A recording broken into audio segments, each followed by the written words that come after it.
Yes, yes, people. We are back live. We are back live on the Sarcasm City TV YouTube for another edition of the Manchester United Arsenal podcast, people. There we go. Right camera is on. Here to discuss all things Manchester United and all things Arsenal. On the Manchester United front, they are yet again battling it out with Newcastle for a player, Benjamin Sesko, on the radar for both.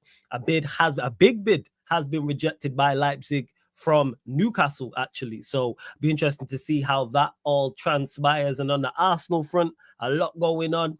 They have yet again been linked to Eze. Fabrizio Romano has said that Crystal Palace are expecting Arsenal to bid again, but will they get Eze to the Emirates? Of course, they had the disappointing defeat and disappointing performance in the North London derby in the friendly against Spurs as well, losing 1-0. How will Gyökeres do, though? He only played 15, 16 minutes, but a lot of heavy criticism, as you would expect, and plenty of heavy criticism surrounding Arteta and Arsenal on a whole just for that performance alone. But is it justified? Is it just the same as last year, or are people going overboard? But like I said, keep all your comments, questions, Manchester United or Arsenal related, people. Make sure you pay the tax when you enter the city as well. Run up the likes. Make sure you hit the like button on the video. So important you do that. Share it out across all the socials. At Yes It's Flawless on Twitter.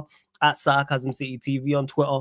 Also on Instagram as well. Retweet, like on all platforms. And just as important, make sure you hit that subscribe button. Hit the notification bell as well, people. And TJ won't be here. Don C will be here, but later on, people. But we got the returning. Obviously, he was on a holiday, but he's back. You know what I'm saying? Polarizing figure, but extremely popular here on the Sarcasm City TV YouTube channel. Also, just very popular in the content creator space as well. So it's good to have him back. And it's going to be interesting to see what he's got to say because we haven't spoken in a while. A man like Tony, Claude, Gunnar is back in the building. Yes, Tony, what you say, man? You good? People, I'm back. I'm back, people. I'm back. See ya, people. Yeah, see, people. Listen. I know you guys have missed me. You know, I mean, let's say the truth. I know I've been missed down here. See ya, people. I take this channel as family. Yeah, of course, you guys know I have the utmost respect for Flawless. I was in Turkey, Istanbul, you know, enjoying the sun, you know, soaking it deep, you know, into my skin. Yeah, people. And I was still watching down here. Traveled down also to Africa, went to the tropics, to the motherland. People, Flawless. I mean, you too, man. One of these days, man. Just forget about YouTube, yeah. Just go back to the motherland. I mean, come on, people. I had to go back to the motherland, you know, and just free up my mind and come back real energized. People actually forget. Mostly in our space, people actually forget that to just take time out, yeah. Minding your own business and just thinking clearly after a season where Arsenal has beating us Arsenal fans to the pulp and leaving us out there to dry. You know, sometimes you just need to release yourself out of this pause, yeah. But you just need to release yourself from this brain aneurysm at times. But people, yeah, see, I'm back. Flawless is here. Dante will be popping in quite soon. I might not be staying for quite long because I have an early wake up. I have to travel for a tournament tomorrow. But of course, I'm here. And you know what? Yeah, congratulations to Flawless, man. 15.3K people. Getting there, man. People. 15.3K. See ya, people. I like what you guys are doing on this channel. I mean, just keep supporting our brother. Keep supporting this channel. The more you support this channel, the more you're supporting us. And, let's go. And you know what, yeah, Warrior J, please. I mean, I don't mean to start with you, yeah, chat, but please, please. Sesko, Man United, please. Warrior J, please. I mean, when I go at you at times, yeah, Flawless always comes to me, but please, bro. No one wants to see Man United talk up, bro. You know this. It's going to Newcastle. Come on, man. Don't do this in the charts. Don't disrespect yourself. I mean, just keep some of the respect you got. Yeah. Don't allow the remaining, ounce of respect that you have just go down the drain. I mean, just self-preserve the respect that you've got on this channel. Don't post that. Don't post that thing in the charts, man. Come on, man. Flawless. You see, I'm sorry to start the show like this. I'm very, very unconventional. I'm not like all these podcasters here that just come to talk classic. I'm all about that action. To be very sincere, do you think Sesko is coming to Manchester United? What do you have to offer? No, you know what? Let's turn this around. Let's turn this around. Let's talk about Manchester United. How about that, people? I'm back. What a way to start the show. I mean, people, let me just flip the script, right to Flawless. Flawless, seriously, what do you have right now that you think is going to attract Benjamin Sesko to your football club? Jesus. I want to hear from you. Sincerely. I just got one thing I got to ask. What did Warrior J do? I missed it. What did Warrior J do? Oh, in the chart, it was posting lots of stuff about, info. It was posting about Benjamin Sesko, Manchester United, Amorim. Bro, that's not true. It's not true. What Warrior J does is the information that's out there, the news that's out there from Ornstein and Romano, he just puts it in the chat. That's all. He's not giving his opinion. He's just reposting what's going on. He shouldn't even post it, bro. It's cap. It's cap. Benjamin Sesko is not interested in coming to Manchester United. It's still capped though. It's still capped though. It's capped, bro. It's capped. It's not coming to Manchester United. You know this. Let me get to But that's a direct question to you, bro. That's a direct question to you. So what do you think? What do you think would attract Benjamin Sesko, a snake like Benjamin Sesko, to come down to Manchester United? Why would he want to come to Manchester United? Sorry, you attacking Warrior J and calling Sesko a snake. But we'll get back. We'll bypass that. But shout out to Warrior J. Continue to put the information. Big up Warrior J. It's all love, man. It's all love, bro. Yeah, the same reasons that we attract Sesko is the same reason that Cunha picked us over Newcastle, and the same reason and Bremo picked us over Newcastle. One, because we are still Manchester United name in name only, and your profile is going to go through the absolute roof. And secondly, as well, even though it got reported a couple of days ago that Newcastle have increased their personal offer to him, money as well. They're the two main things. Your profile going through the roof, and also the money that we would offer you as well. They're the two main reasons as to why. But I actually hope I want him to pick Newcastle. I hope he picks Newcastle. So the fact that explain what you mean by it. Oh my day, bro. Flawless gets away with lots of bro. What do you mean by his profile? Wait a minute, bro. What do you mean by his profile is gonna get a pump? Like, what do you mean by that? Oh, when I say his profile, that means he becomes a household name in the world of football. As soon as you join Manchester United for any form of fee, everybody in the footballing world, in particular, do you still have that pool though? Yes. Do you still have that pool though? I mean, it's enough for you to talk about the profile and everything. Yeah, Manchester United is a big club, but do you still have that pool though? I don't think so. Not at the moment. I don't think if he goes to Manchester United, I don't think it propels him to be a household name, because in the Champions League. Yeah, you got a big fan base out there, but I don't think that's enough to actually. It would have to go there and actually bank in 30 goals in a season, and that's in all competitions before it could be a household name in Manchester United. If he goes to Manchester United and he just gets maybe like 10 goals, it's just gonna be yet another failed striker to grace Manchester United. I mean, look at Rasmus.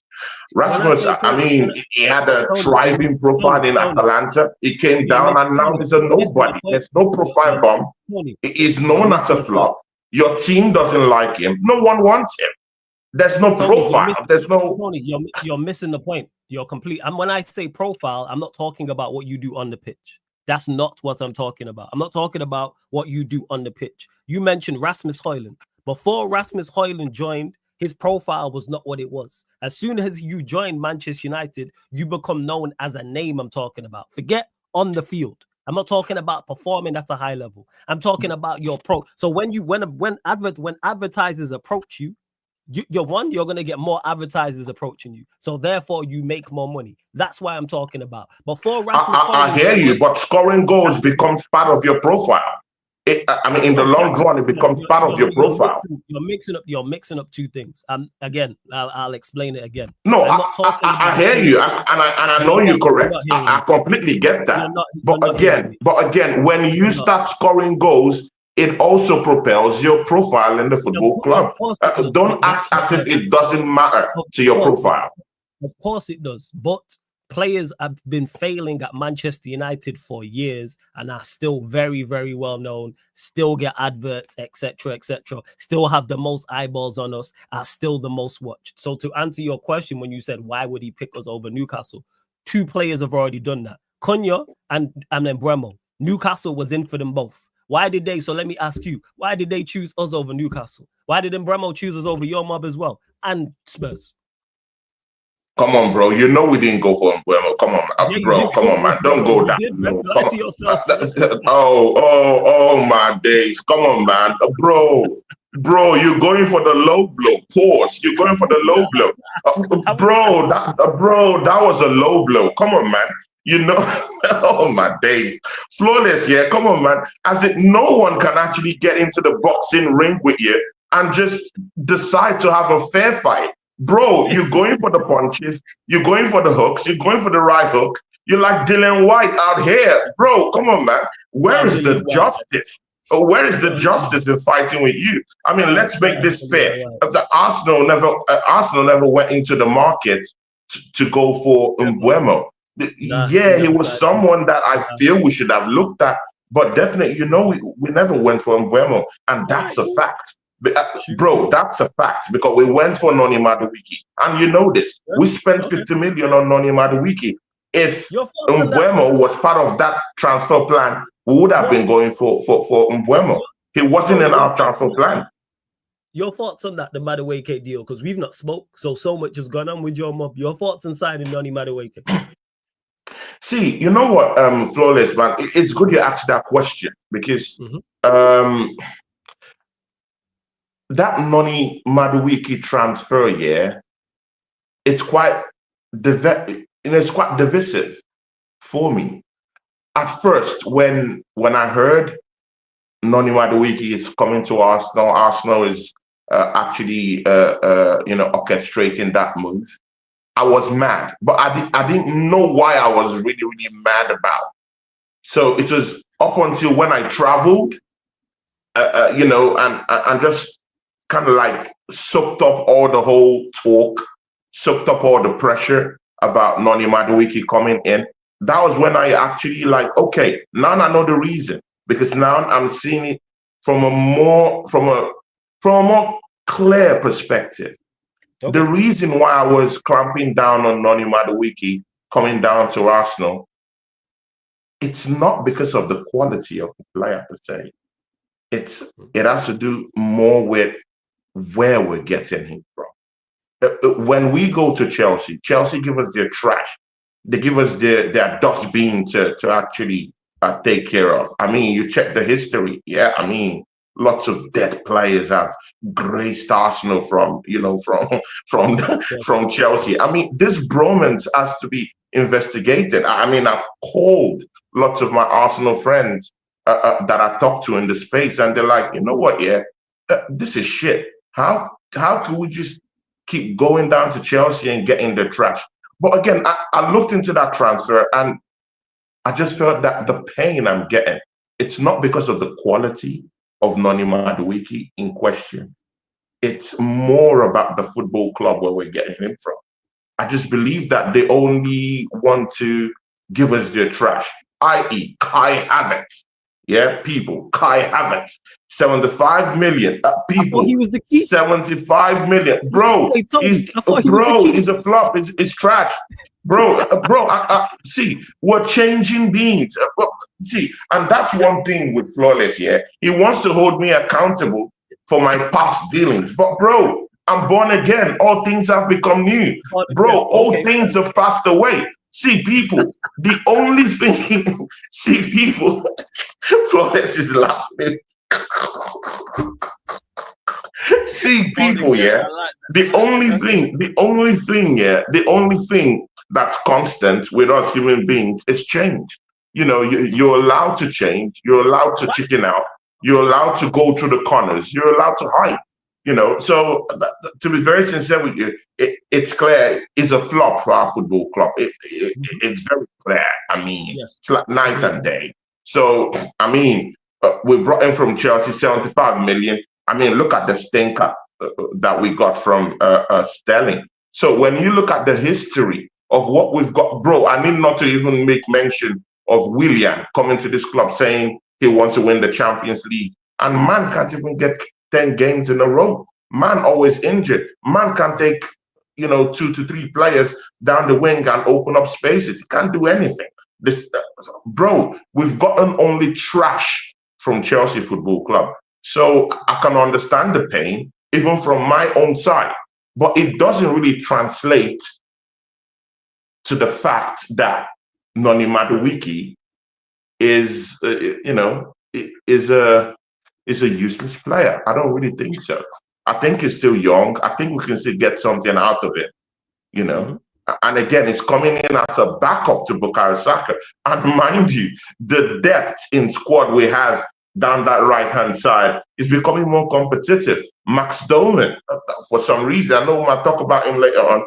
Max Doman in that team, I mean, a young guy, 15-year-old. See, people, a 15-year-old is the most technically gifted player we have at Arsenal Football Club. People, I'll just allow you to just catch your breath on that and just let that sink in. A 15-year-old is Arsenal's most technically gifted player right now that we have. You know what, is everything we want in a player that Odegaard isn't.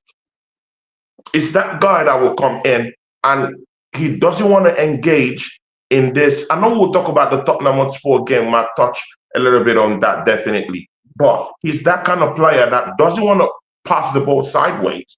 He doesn't want to get to the midfield and get to, throw a back pass down to the right backs, down to David Raya. No. What does he want to do? He wants to take on players. Bro, let's be very frank. Look at what he did to Newcastle players. See, bro, Joel Linton ain't no punk. That guy's no punk. I mean, 6 foot plus is a giant, big, hairy people. People. Bro, you can just really see what he made Joel Linton look like in that preseason game. And you know what? Joel Linton ain't no punk. Now, when you're looking for an attacking midfielder, he has everything.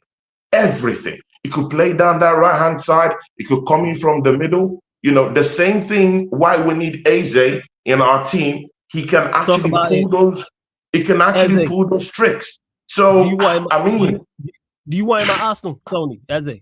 You've been linked to him. Actually, before you carry on, let me just get to it real quick. So this is it. Crystal Palace expects Arsenal to arrive with an official bid for Eze very soon.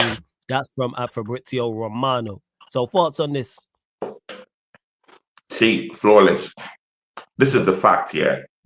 Well, I just said that a 15-year-old is Arsenal's technically most gifted player.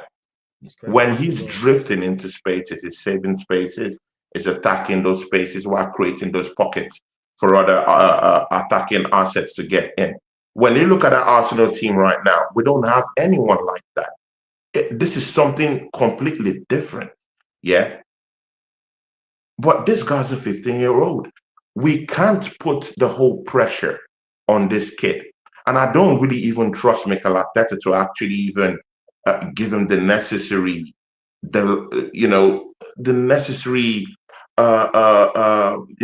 managerial petting that he would actually naturally give if he was a different manager. So I don't really see that coming. So instead, why don't we go and get someone who is who understands the Premier League, who can get you comfortably 14 goals in a Crystal Palace shirt, who will get you nothing less than at least 10, 11 assists in a Crystal Palace shirt. But when he comes to Arsenal with a different apparatus around him and a different kind of structure, a more balanced midfield, a more balanced defense, a possession-based team like Arsenal, bro, Eze would be firing on all cylinders. And again, Flawless, one of the biggest criticisms of my team, as you know, is that Arsenal have been missing a natural attacking midfielder that would naturally just situate himself, forget that number 10 role, that would just naturally just fit himself in the midfield of Arsenal and just cut in through the middle, take our players through the middle. We literally don't do that no more. The last time we had someone like that was of the ilk of Santi Catola. Yeah, Ramsey used to do such with his pace and everything, but he didn't do that as much as Santi Catola used to do that in our team. He used to take 1, 2, 3, 4 players, dribble them. We never, as a Wenger, as a coach, never used to have low block teams come up to him, step up to him, and disgrace him like that. No, there was always an answer, for low block teams. But I look at Mikel Arteta right now, and I completely see someone who's clueless when that question is being asked. Mikel Arteta, what are you going to do? I want to test your gangster. What are you going to do when I come to your ground and keep an extreme low block? What are you going to do?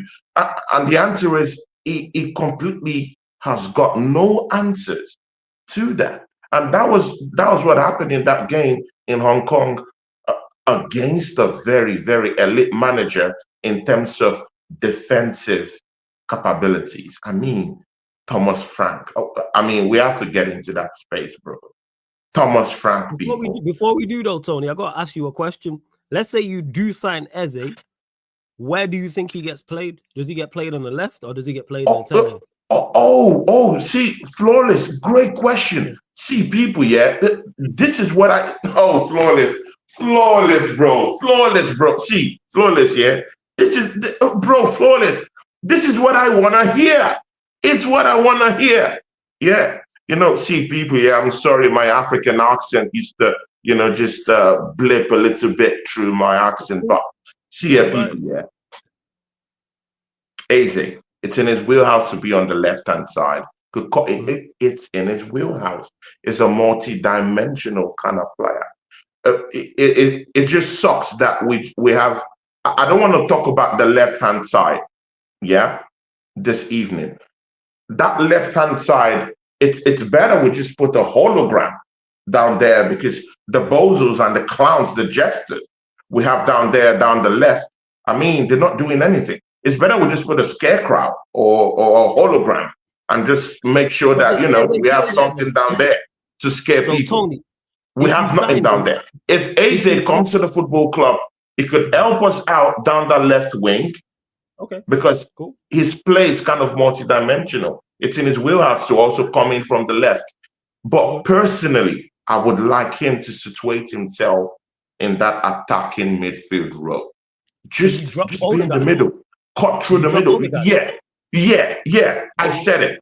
Yeah, I said it. You know what? Yeah, many of all these, podcasters out there, just because they want to be politically correct, they would not say they want Martin Odegaard. I said it, and nothing is going to happen.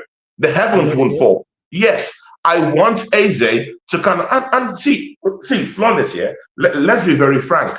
This outdated tactic of Mikel Arteta wanting to make sure that there's this number 10 there, bro. You don't have to see, bro. Even if you're to have a number 10, it should be a modern day number 10. Someone who will drift down the right, drift down the left, someone who's more mobile. Bro, don't you see Vitinha in PSG? It drifts, it's everywhere. Bro is dishing out the gifts everywhere. This Odegaard is only looking at, those cross turn, snotting all over in his hands and swabbing his head. Bro, what are you talking about? Are we doing Jersey Shore down here at Arsenal? Is that what we're doing now? Back passes to David Raya, sideways passes to our right back, sideways passes to Miles Lewis Kelly. Bro, that's not what I want my attacking midfielder to do. I want my attacking midfielder to go in, cut in, yeah? Incisive cut in, tag along players, draw players to himself, dribble, get to sniff out those open pocket spaces, bring other people into the game. That's what I want to see. With Odegaard, he's always drifting down that right-hand side. It's not helping us in any way. And when Bukayo Saka is completely bundled off the pitch, just the same way he was bundled out of that Tottenham game in Hong Kong, Odegaard just simply disappeared. I'm like a ghost. Exactly, bro. He just disappeared. That's not how I want a modern day number 10 to look like. A modern day number 10 is supposed to be, number one, mobile. On no account is Odegaard a mobile player. He might pretend to be, and that's the thing. Many Arsenal fans aren't getting. When you talk about mobility, they're going to say, yeah, he moves around. Yeah, he could look that a pass up top. Yeah, I hear you. When you pretend, yeah, to get to move around with the ball, dress the ball a couple of times, 30, 20 times, I hear you. Pass the ball sideways. Yeah, that's mobility, but that's not positive mobility. When you're talking about positive mobility in that number 10 area, look no further. Max Doman is everything Odegaard isn't. Look at his mobility. He's tagging our players. He's sounding our players to actually drift into space. Yeah, while saving it and attacking space too, all together. Yeah, taking snapshots from outside the 18-yard box. I mean, look at that game against Tottenham Hotspur. How many snapshots did Odegaard take as an attacking midfielder? How many times did he drift down the left-hand side? You know we don't produce anything down that left-hand side. How many times did he take the initiative as a number 10 who should be mobile, by the way? Because many of these top gooners will tell you, Odegaard is mobile enough. Hell no. I didn't see any help at all because we have complete bozos and clowns. In fact, just like I said, just put a hologram in that left-hand side. We already know that we're lacking in that area, yeah? But a modern-day number 10, a modern-day attacking midfielder would drift down that left-hand side just a little bit. Just a little. Oh, my days. Bro, do I have to get to the lyrics? Just a little bit. People. Yeah? Just a little bit. Yeah? Okay, so yeah, the kiss and the lick. Just a little bit. People. So, Tony, just a little bit. Drift down that left-hand side. Get something going on for us down there. Tony, get some magic out there.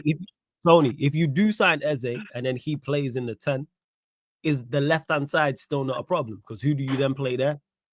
No, like I said, Flawless, actually take the time to actually listen to me. I'm not just a goofy clown. Yeah, I told you he is. No, you never said that, but I'm just saying that in between my jokes, you have to read between the lines and actually get what I'm trying to say.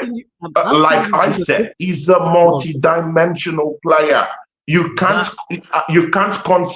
consign him to a certain position. He's a mobile guy. That's everything I'm saying. He's more of a mobile, modern-day attacking midfielder. He's not going to situate himself. Naturally, he's making like that. Says, you know what, yeah, I want you to play attacking midfield, yeah? Just drift into space, create that avenue where you could literally open low-block teams from the middle. Even if you give him that task, just because he's a modern-day midfielder, this guy will drift across that left-hand side. Naturally, he will do it. Eze is not the problem. So let's say you do sign Eze and he plays in the 10 and he does all the things you're talking about. That left-hand side is still going to be a problem because of who's playing there. Then go sign Gordon. Go sign Gordon. Go sign Gordon. Let's say you don't sign another player. Who then would play on the left is what I'm asking. If it's just Eze, who then plays on the left? Because you're saying drop Odegaard and play Eze 10. So who plays on the left? Madueke? Martinelli? Trossard? No. I don't like the numbers of.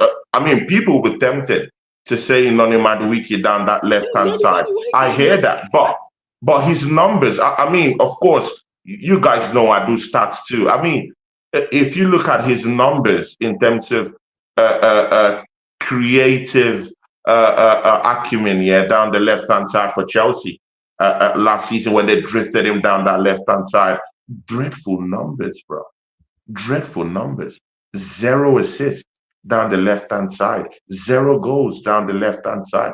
Completely drab performance. I mean, it's totally drab. All his own numbers for Chelsea Football Club last season came from when he was playing in the right-hand side.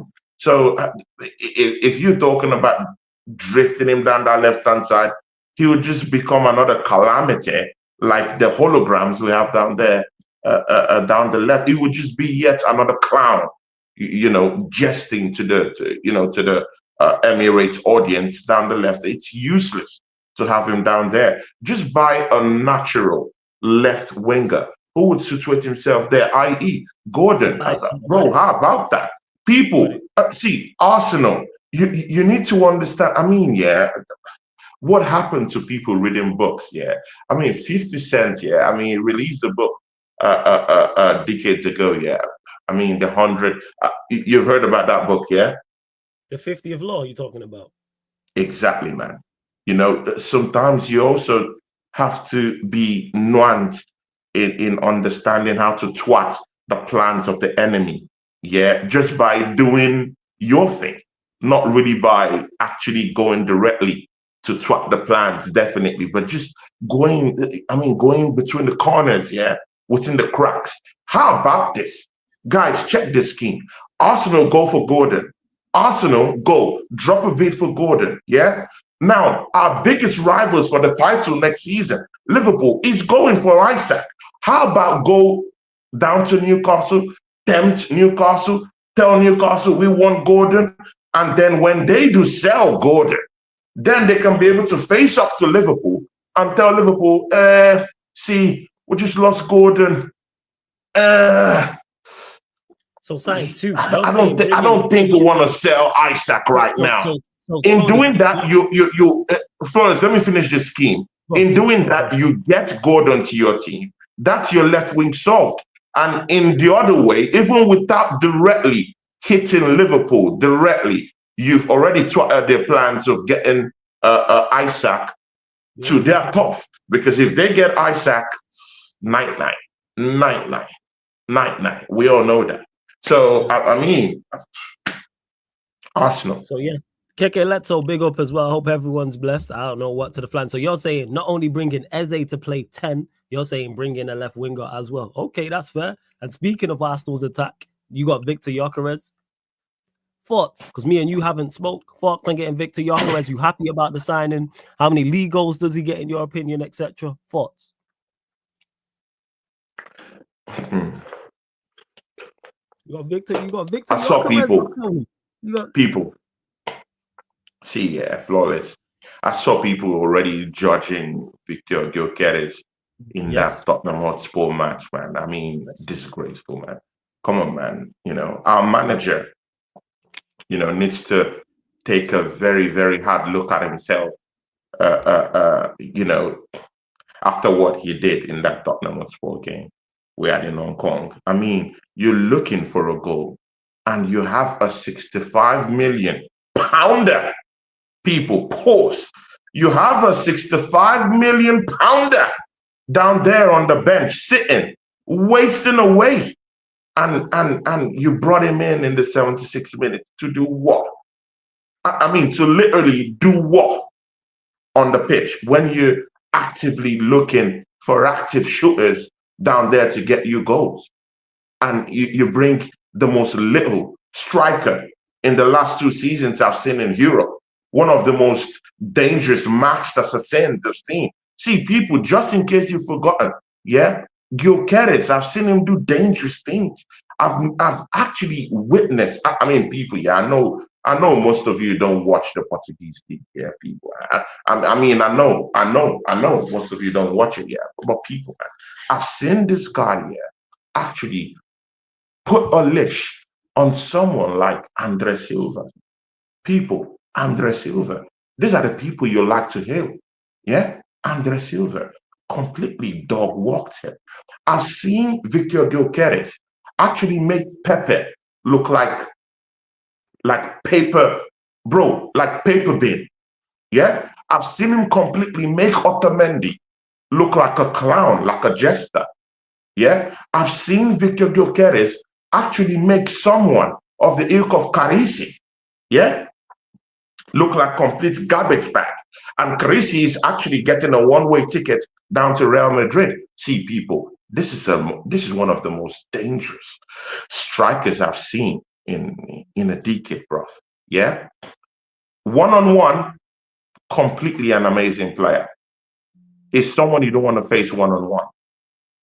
He could play outside the 18-yard box. Actually, he could play outside the 18-yard box. He could help out. Could do all those things people are talking about that he can do. He can actually do it. He can play outside the box. He can play inside the box. If you want him to just situate himself in the 18-yard box, he'll do that. If you want to play from outside the box, he'll do that. If you want that player to just rest, just slightly outside the 18-yard box, take snapshots, he's there. I mean, but one thing we do need is someone who could cut through the middle, cut the chase, and get the balls across to him. And that was what was missing in that game against Tottenham. Hence, that's why we need Eze.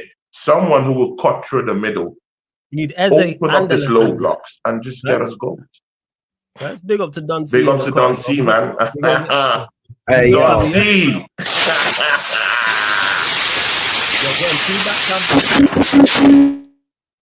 Yo, the mic was moving mad, Don C. Go on. You should be good. Try it now. Yeah, Don C is just sorting out his microphone, people. Apologies on that. So, Tony, you've waxed lyrical there about Victor Gyökeres. How many league goals does he get in your opinion? League goals. Bro. Don C, jump out, jump back in, fam. I don't know what's going on. Jump out, jump back in. It's all good. Yes, Tony. How many league goals? Bro, that shouldn't be a question.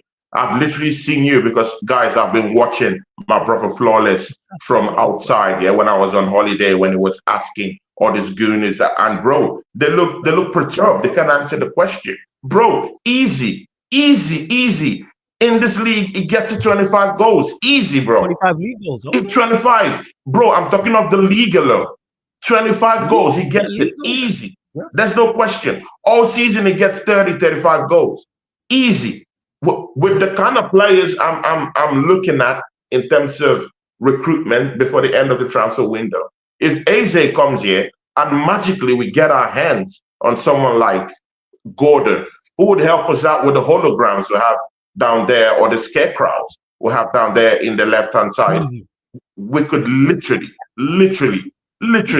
we're seeing one of the most dangerous marksmen, on Max himself right there at the Emirates Stadium. This is a dangerous man you're looking at. One of the most dangerous human beings you would ever think of, when attacked. Tony, Don T, man. Don T, I miss you, bro. I miss you. See, people, sometimes we're allowed to have a bromance down here. I mean, we don't just have to go for war all the time, man. Sometimes you have to, just take it a step back and just, show love to your people. Don T, I miss you, man, bro. How are you doing? Well, I'm good, To know what it is, I'm not gonna lie, bro. I haven't even got long to be on there because I've got to quickly run back out. I literally just ran home to go and pick up something, and I thought, you know what, the man them's on the pod, Tony, you're back, from being in the void, and you know what, we missed you. You know what I'm saying? If you run away from man like that again, I'm gonna come down to Finland and come and find you, brother. You know what I'm saying? So welcome back here. What are we talking about? We're talking about this whole people saying that how my man just played 17 minutes and he done shit and all of that. Kind of that, but also that because I hadn't spoken to Tony in a while because he did actually tell me he would be away because he was on holiday last month. We were just talking about Eze. I was asking him about Victor Gyökeres first of all, just as you joined, just to get his thoughts because we hadn't spoken on it at all. And all reports as well, Romano saying that Crystal Palace expect Arsenal to arrive with an official bid for Eze. So I asked Tony about it and he's saying, yes, definitely want to sign Eze.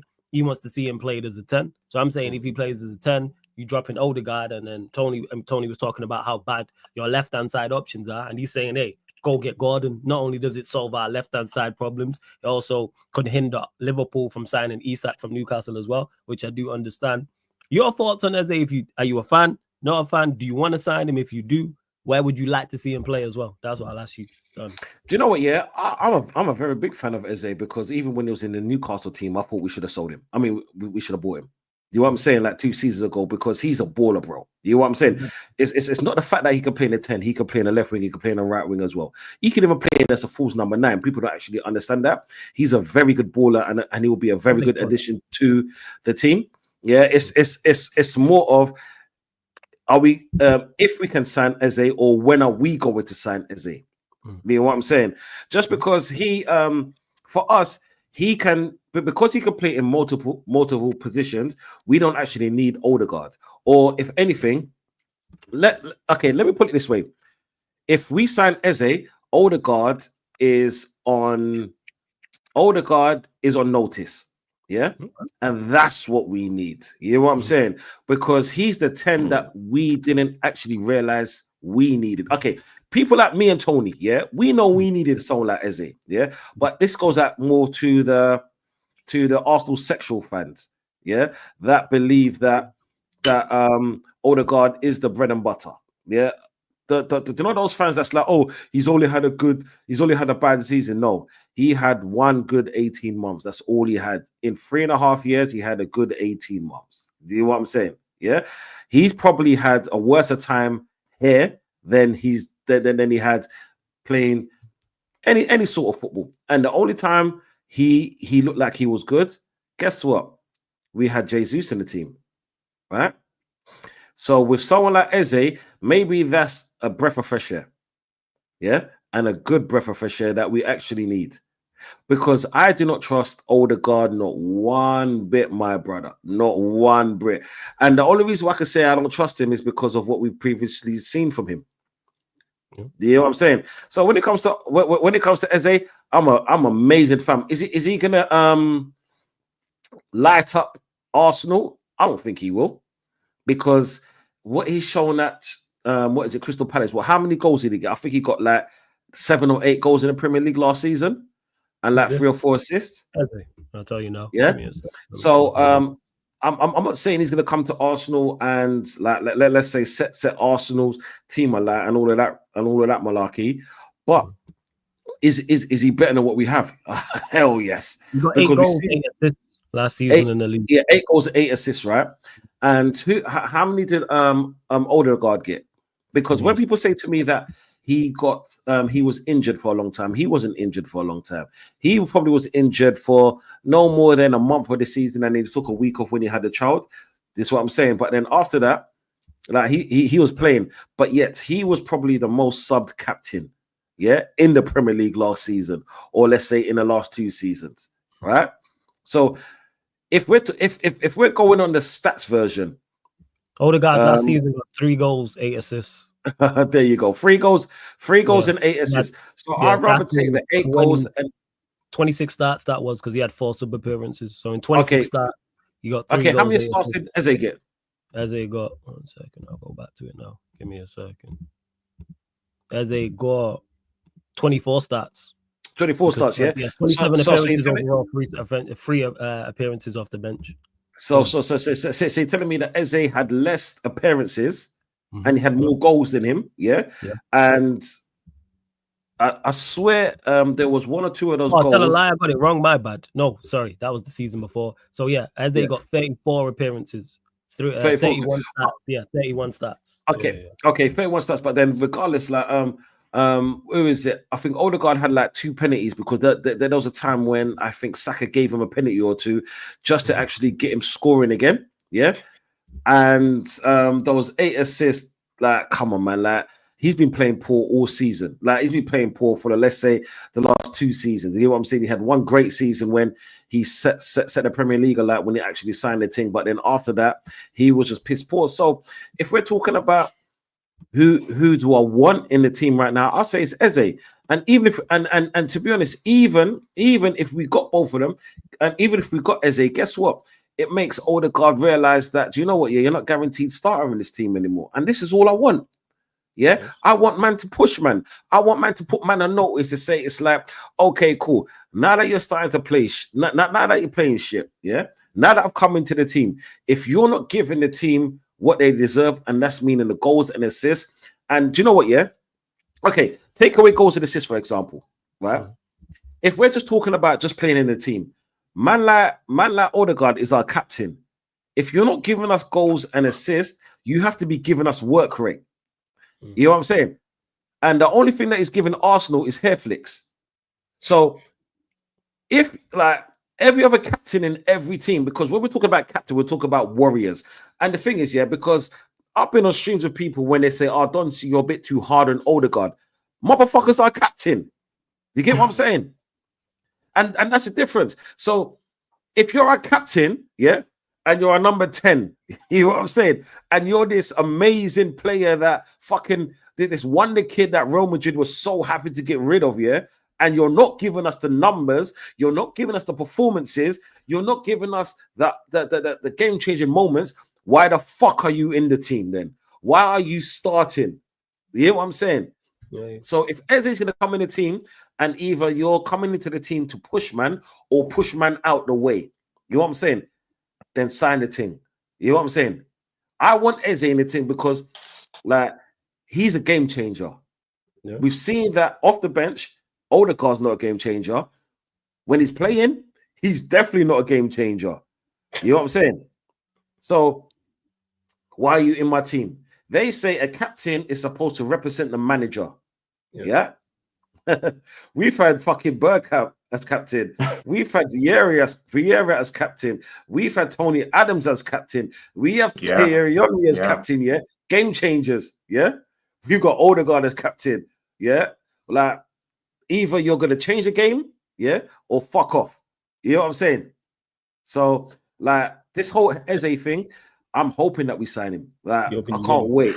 If we don't sign him, Dante, I just want to add something down to what you're just saying now. Yeah, I'm literally hearing that what is holding up that Eze deal is actually Mikel Arteta.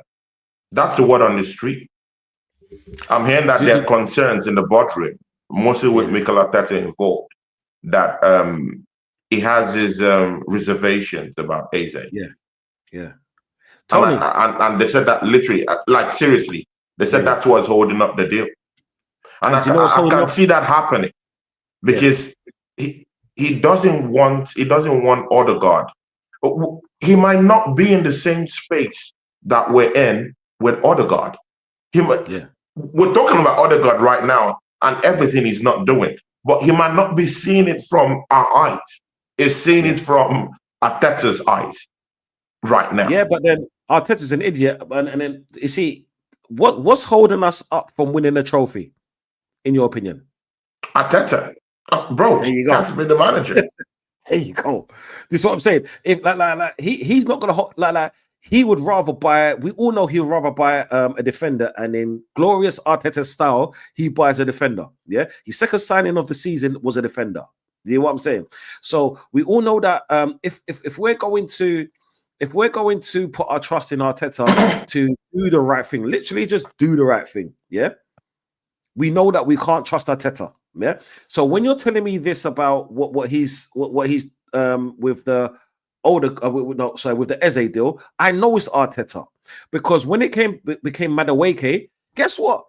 There was no hold up. There was no maybe we can get him, maybe we can't get him, maybe there's 5 million here, maybe 5 million there. We just bought the man. When it became Marino last season, and who was it? Calafiori last season, there was no hold up. Because that's a player that Arteta wanted. You know what I'm saying? But Eze, it's like, do we want players to fit in our system or do we want game changers? Eze is a game changer because he's a player that will take players on. He's not great with numbers, and I'll be the first one to say that. But neither was Grealish. But you know what he did? He made mans occupy the space. He draws defenders in. We know that we're so good on set pieces. So the more fouls we get, yeah, the more opportunities we get when we swing the ball in from a dead ball situation. That's what an Eze is there for. You know what I'm saying? Like a Grealish, that's what he was brought in there for. Because if you check Grealish's numbers before he came to fucking Man City, he probably scored no more than 12 to 15 goals in 3 seasons. Yeah. But they brought him in because guess what? Yeah, he draws fouls in, yeah. Tactical, that's tactical genius. You hear what I'm saying? Yeah, this is why Eze is brought in. But Arteta is a fucking idiot. So what we expected from this pussy-o? Yeah. Oh yeah. Welcome back to the pussy-os. You know what I'm saying, Tony? Yeah. This is what we expect from this pussy-o. Yeah. And that's the only thing I can expect from this pussy-o. The reason why I'm so happy for the season, right, is because this season I've been hearing a lot of these top gooners now, yeah, starting to talk about Arteta in a very negative way. Yeah. It's all right. It took them like fucking 5.5 years and 900 million spent. Not the fact that we didn't win anything for 4 years. Yeah, coming second 3 times. It took them a long time. It is what it is. You know what I'm saying? An idiot will be an idiot. You can't tell a man how to think or how man to be. But guess what? Do you know what? Yeah, me, I call a spade a spade. If it's a big thing in the dance, we ain't gonna touch it. But it is what it is. Some man they like to, you know, mingle and jiggle and all of that so flawless. You know how it is. I'll be drinking a few too many cocktails out here, but it is what it is. That's all good, yeah. For the analogy, accurate though. You're right. Yeah. But the thing is, yeah, sometimes it takes these top gooners to actually realize that, you know what, yeah, Martinelli isn't great. Odegaard isn't great. Oh yeah, people that's still backing Odegaard, that's still saying he's a wonder kid. Just remember, if Real Madrid are so happy to get rid of a player, realizing that he hasn't even played 10 consecutive games, then there's an issue in it. But it is what it is. Some of us have got eyes. Some of us are seeing through Ray Charles's eyes. It is what it is, isn't it? Yeah. But guess what? Yeah, people. Yeah. What I want to see this season. Yeah. What I want to see this season. I want Arteta to buy Eze. I want Arteta to go to buy a left back. Yeah. And if he can get like a left back and Eze, if he can get that, I think that's a very good transfer window. The reason I want them to get him is because if they get him in, then guess what, peoples? There's no more excuses. No more excuses. We can't have an excuse of maybe Eze might be like, do you know what? Yeah, oh no, so not Eze. Gyökeres, it's his first season, so he needs time. There ain't none of that excuse because he scored 39 goals. Yeah. Only said 25 league goals. Easy. There you go. Yeah. Easy. There ain't no more excuse of the whole Saliba Gabriel thing because I know both of them is going to be fit because this is why they haven't been playing Gabriel because he's just come back from an injury. Yeah. There's no excuse of there's no strength in depth. Otherwise, we wouldn't have bought that bullshit Madueke. Yeah. There is no excuse of we haven't got a left back to invert because we got a young Skelly. Yeah, there is no excuses no more. You know what I'm saying? So what I want to see, yeah, because I know how the season's gonna end, but what I want to see is now that we've got every single chess piece in place, what I want to see is what these top gooners are gonna do when we finish the season without winning anything. This is what I want to see. This is what I'm more interested. This is why I want the season to start. How do you know, man? You know, how do I know? No, I'm saying here because you mentioned about not winning trophies. Tony, are the stars aligning this season? Facts wants to know. I want to know. See, Flawless. Thanks for bringing that question. Yeah. See, I mean, yeah. See, at the end of the day, I heard what you got to say, but I have problems with 2 things you've said. In your whole monologue, yeah, and I have problems with 2. The last one with what you said, and with us acquiring a defender. See, to be very sincere with you, we do need an extra centre back. That's a fact. Number 1, Mosquera, under 21, Spanish international, yeah, played up to nearly 90 senior games for Valencia. Came in that game again, was one of the bright lights we had in that game against Tottenham Hotspur. That was his first game probably in English football because we're playing our not London rivals. So that's basically his baptism of fire into English football. And you saw what happened. It just seamlessly kind of like just harmonized with the back four we had down there. I mean, when Tottenham saw Kivio, they had the mind, they had the guts to come and attack us. But when he was there, probably just shut down the whole thing. Then it was just based on our attack failing us, rather than we having problems down the back. When he was not in that game, when Kivio was down there, Tottenham Hotspurs hit the post 3 times before they scored a goal. Yeah, it's shaky without our big man down there. I'm talking of Gabriel. But this guy, Christian Mosquera, he plays all across the centre-back area.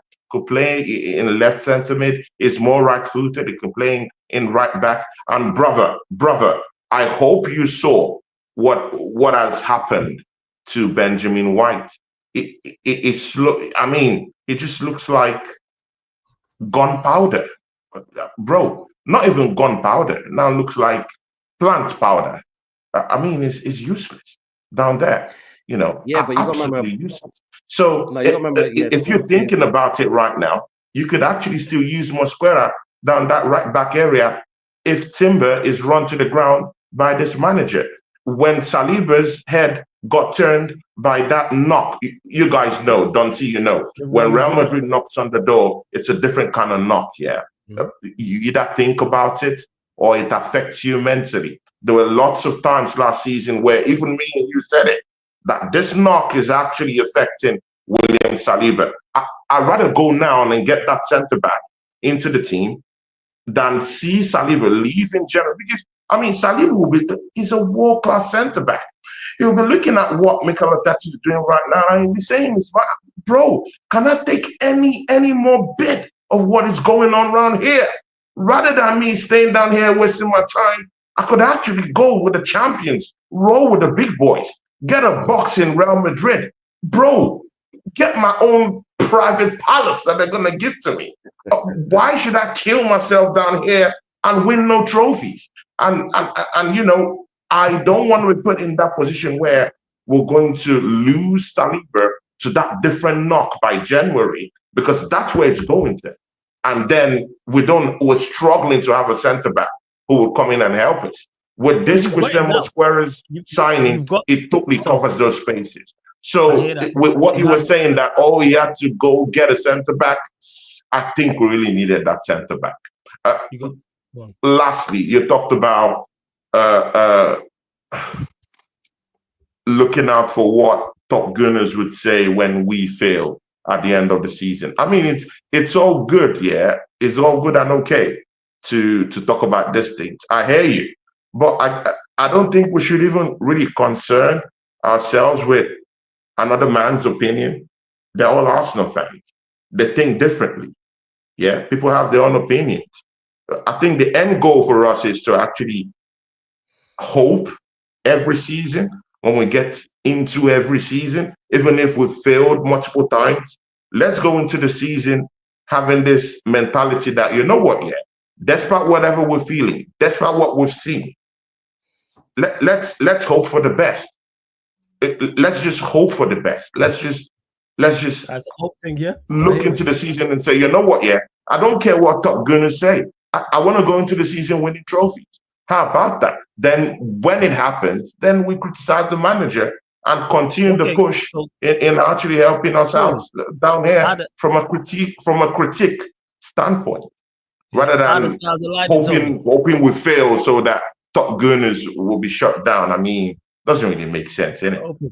Tony, how the stars aligning? Bro, see, this is what I'm going to say to that. I see Duncy is waiting for me to crash and burn. Bro, I know you can't wait. I mean, you can't wait to call me a pussy-o. But you know what? I'm not going to do pussy-o things today. I mean, See, I'm on here short term. Nah, so you just gonna call me a pussy-o for no reason, but go. Nah, it's how we play. Come on, man. This dude is a pussy-o, but it's all good.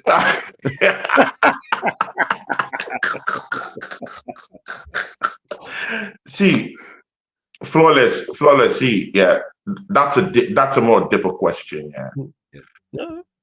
With what I'm seeing right now, it also depends on by the end of the transfer window, because Donty have just said something important too about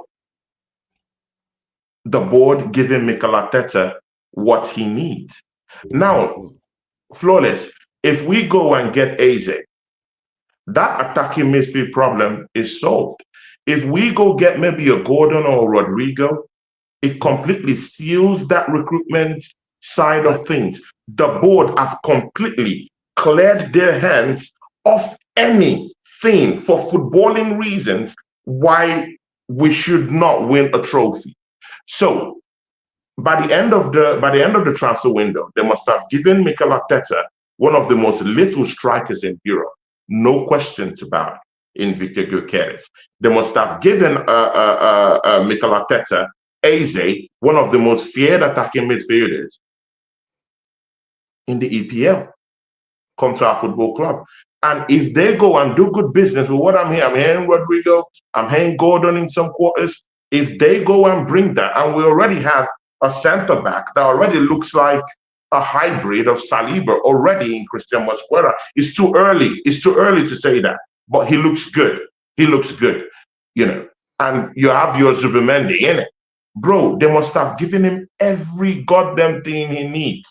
And you know what, yeah, if we do get Eze, we have Gyökeres, we have Dolman for squad depth, we still have Bukayo Saka, and we have someone like a Gordon or Rodrigo, then Arsenal is now building a team of super soldiers, yeah?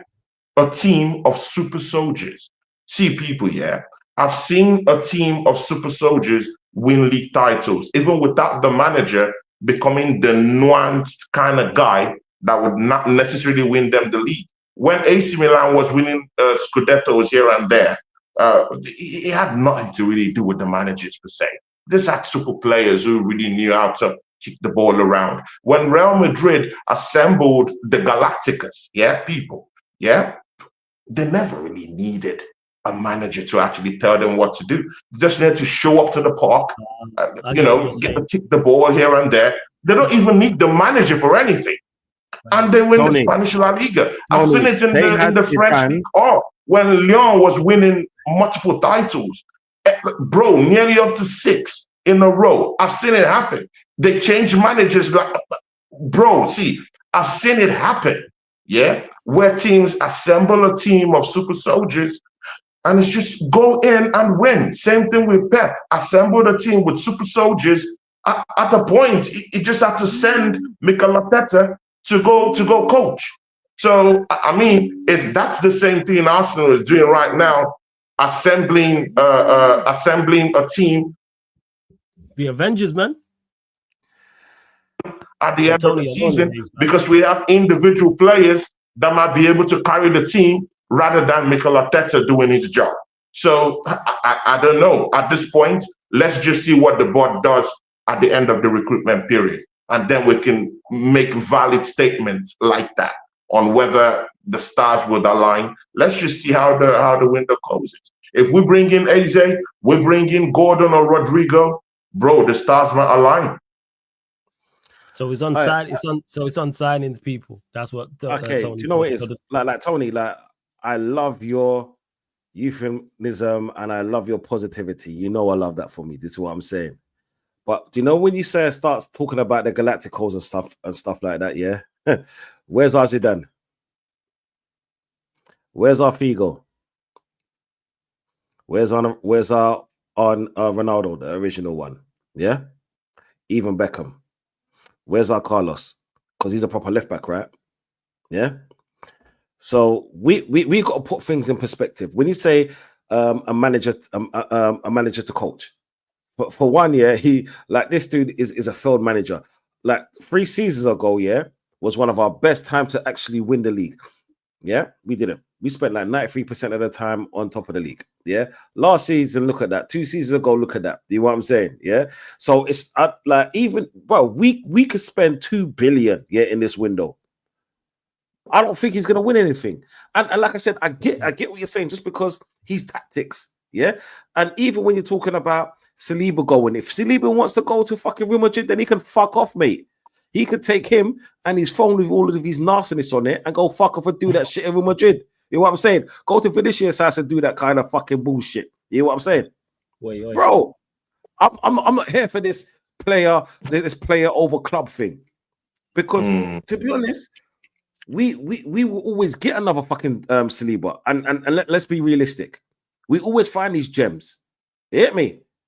We just can't find a manager to get us over the line, because that's the issue. And I believe you when you said we actually assembling the Avengers. You know what I'm saying? Because, bro, the difference between Arsenal, City, and even Liverpool as currently constructed is the fucking manager. Is the manager, bro. Yeah, bro, because we've got ballers in our fucking team. You get me? Bro, yeah. Because when you're talking about this team, and it's like your passion with Arsenal, I love that shit. I was there like 12 years ago.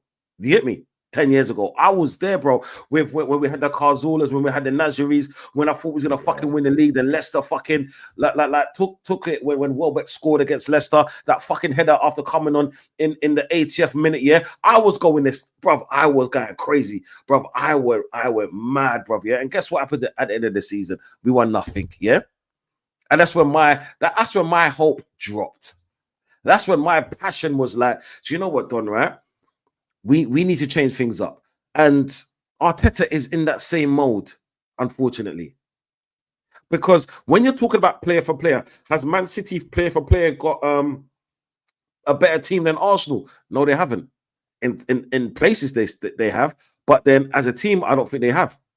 Because currently constructed, I don't think they have. But then, where's our Pep? Where's our Slot? Where's our Klopp? Where's our Mourinho? Yeah? Where's our Ancelotti? See, Don, what I'm necessarily saying is that we might actually bypass Mikel Arteta. If we can be able to assemble super soldiers, we don't actually need any. He just needs to show up. He just needs to show up on a Saturday, on a good day, and put the liners up. Put the lineup up. That's why it's very important that the board do what they're doing right now, bro. You can't tell me, yeah, that we're not accept, bro. Look, Gyökeres, bro, come on, man. If Liverpool acquired Ekitike and they already think they're gonna win the league already with Ekitike, bro, let this sink in. Gyökeres outscored Isaac and Ekitike combined in numbers last season. Let that sink in. So combined, not even one, bro, combined. Yeah, Tony, who's making the subs? Who's making combined? Ekitike and Isaac outscored them both last season. So let's don't act as if that Gyökeres isn't a shooter. He's an active shooter. So, bro, if we have Gyökeres down there, I mean, you ask where is our, where are our super soldiers? Well, I think Gyökeres is one. Yeah. Secondly, I think we have the best centre back pairing in the whole of Europe, personally. So we're good down there. We just need that left side to just be complete. We just need someone like a Gordon. We need someone like a Gordon to come down there, or Rodrigo. Hey, Tony, we just need someone like an Eze to come in and help us out. We have Zubimendi's hot property in Europe. Whether you key into his capabilities right now, no problem, or not, no problem. But I do know his quality would show in the Premier League season when we get into the league proper. So he's also a super soldier too, in my own eyes, because I know what he can do. So if we have all these things come together, and that team is now looking like a whole, we might necessarily not just need Mikel Arteta to come and do anything tactically. He might we just want to show up, give us the lineup. Don't do anything, don't tweak anything. Just allow the players go and let them do things individually and get us the win. Yeah, because I've literally seen teams do that across Europe, and they've won things individually. So we can bypass whether we have a a solid manager, yeah, Arteta will do Arteta things, yeah, like put in Havertz in place of Gyökeres in that, like we saw in that matchup against Tottenham Hotspur. He will do Arteta things. I hear you, but in the long run, then he's looking for the sack. We might just sack him, and when a more competent manager comes in, bro, the super soldiers will do what they do, and they might just win something. How about that? But Tony, guess what? Yeah, see, that's all lovely and all that rainbow stuff, yeah. But guess what? Yeah, but guess what, bro? Yeah, these players are a year older now. These players are a year older now. Don't see any hearing that, bro. Bro, you know, bro, I ain't hearing that, bro. You know why I'm hearing that, yeah? Because football is played in the moments, yeah. Once these players in their prime, yeah, are playing together, yeah, they need to win stuff, because unfortunately footballers aren't lucky to have time on their side. Yeah, this team right here is good enough to win the Premier League. I'll tell you that straight up and down. This manager out here is not, because when you're talking about let these players play, yeah, let's say in this alternate universe, you're saying, okay, cool, Arteta's gonna let these players play. What makes you believe that Arteta is going to make the right decision? Yeah, because nothing previous, yeah, has shown me this. Yeah, nothing previous, because I can only go on what someone previously done or said. Yeah, that's the only thing I can go on, and nothing previous has shown me that he can take us to, let's say, the promised land. Nothing. Yeah, not his decision. I'm extricating the manager. I'm not even advocating for the manager's input here. Forget the man, throw it all away. Donty, do you believe that individual players in the team can actually win you titles, can actually win you things? Is it possible? Forget alternate reality or whatever. Do you think like a team, because me and you, we've seen a team of Galacticos win the league and we don't even really care about the manager. Madrid change managers all the time. They just have to acquire super soldiers, a super team, to just do the job individually, and they bypass the manager, because Mikel Arteta's stupidity will show towards the end of the season or by December, and that man will get sacked. So, but we will still have our super soldiers intact for the next manager to come in. So just throw away this thing about the manager. I'm talking of individually. Do you think, because we've seen Real Madrid with a super team, bro, forget about it. Messi just had to show up to the party with some of his minions and they win the league. And we don't even care about the manager. They change managers all the time and they still win leagues. You just have super players who can individually get you the win. Forget about the manager. If we acquire a set of super soldiers that we are acquiring right now, we already have a Max Tassasen, active shooter, ready to score. Bro, I've told you, he's going to score 25 goals easy in this team. If we go get a Rodrigo, we get Eze to the table, bro, we already have Saka, mind you. We already have Saka. We already have the best centre-back pairing already. Bro, forget the manager. What he just needs to do is to write a list of who is going to play, and they play. Bro, look at Pep. He's so trophy-laden in this league, yeah, that at a time, he was just sending out the Marescas, he was just sending out Mikel Arteta to just go do the coaching. He doesn't even need to do the coaching no more. Why? Because he has assembled a team of super soldiers who would go and do the active shooting for him. Bro, it's just like a Rico case, yeah? The main boss just sits back and sends the minions to go kill themselves, to go fight for him. It's just the same thing, yeah? While you protect yourself so you don't catch that Rico case. How about that? That's not how Rico cases work. Bro, you could literally commit these crimes, yeah? Even without you even without getting your hands messy. Just the board. See, this is what I would say. Arsenal board, forget about Mikel Arteta. Assemble a team of super soldiers. Assemble a team that at every point we have everything intact. And if Mikel Arteta doesn't show up to the party by December, he goes off. It's simple, because we now know where the problem is coming from. Yeah, but Of course, he could make excuses. We don't have a striker. We don't have an attacking midfielder who could actually give us goals. He has all this bunch of little excuses here and there. Right now, those excuses are not there no more. So if we're acquiring the super soldiers, it's actually nailing Mikel Arteta's coffin. So by December, if he doesn't get us to where we want to get to, bro, he goes off. And when a new manager comes who actually knows what the hell is doing, bro, with this team, literally, do you think, that with this set of players that we had, that 2 seasons ago, would we have won the league? With a different manager, yes. With a different manager. Yes. Yes. And that's without Gyökeres, right? That's without a striker, yes. right? To tell you why. Yeah, exactly. Was at top of the league for a long time.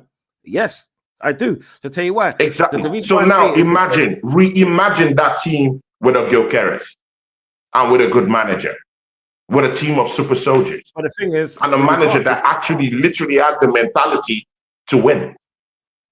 How about you see, the thing is, you're talking about Galacticos, because okay, I'm going to show you something here. If I just name you some players, right? You tell me yourself, where I'm going with this, right? If I said Ryan Giggs, if I said David Beckham, if I said Robert Perez, I'm just naming certain players. If I say Damien Duff, if I say Joe Cole, if I say Mahrez, what are those players? Bro, what the players are. You've literally just named everyone that has actually participated in a super team and actually won league title. No. I've named you game changers. Forget game changers. These people you're literally talking about have won league title. Yeah. They were game part changers. of super teams. Game changers, Game changers, These are players. You might have saying the same thing in regards to this instance. I get what Tony's saying and I get what you're saying, because Tony's saying the manager's not good enough.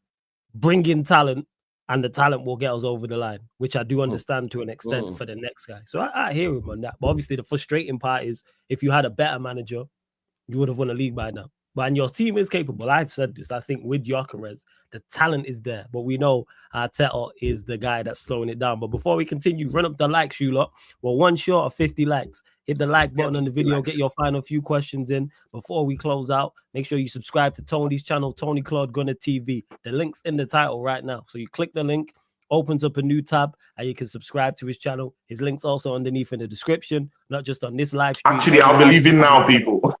I'll believe in now, people. Don't see. I have to leave now. Flawless, I have to leave now. Tony, lessons. Let them know what you got coming up, though, in the next week. And as the season starts, what you got coming up. Let them know. Yeah. See, people, I'm very grateful to be back. I mean, God's protection. And to come back and meet my family down here on Sarcasm TV, healthy, happy. I mean, I have done visiting the Mayfair, people. How about that? See, people, I'm meeting my friends, happy, okay, I mean, doing good things. See, people, never underestimate, never underestimate life, never underestimate happiness, never underestimate the fellowship of the brethren that you have around you, and people that actually like you and support you, and you support them too. People like Flawless, who has supported a whole host of podcasters. I mean, it's just good to just come back and see that my brother is good, still doing his thing. 15.3K people. I mean, if you don't respect this man, I mean, people, I mean, go check yourself before you wreck yourself. I mean, coming back, seeing my brother, don't see people, man. I mean, I respect these things and I don't take them lightly, because, some things could just happen and you just miss some certain kind of people, So this brotherhood really means a whole lot to me, seeing my folks down here healthy and okay. It really means a lot. People, I run a channel called Tony Claude Gunner TV. I mean, I have Don T as part of my channel. He always comes around. I really do think that Flawless is a boss. So I don't necessarily reach out for him for shows. But this season, yeah, I would reach out to him because we can actually have quality arguments on the channel. So, probably I'll be linking up with him on my channel. Bro, I've literally been on the internet for the past 48 hours. See, people, when you're talking of an active shooter, I've been for like 48 hours straight, been doing streams, people. Bro, it doesn't get active than that. Bro, I've been with my brother, one of the first mainstream brothers to really show me love and believe in me. I'm talking of Northside LDN. I've been on his show just a couple of days ago. God bless Northside LDN. We had a wonderful show with the waffler in chief, Deji Spores. I mean, Flawless, you were down there in the chats, man. I mean, absolute jokes. It goes bonkers with this brother, man.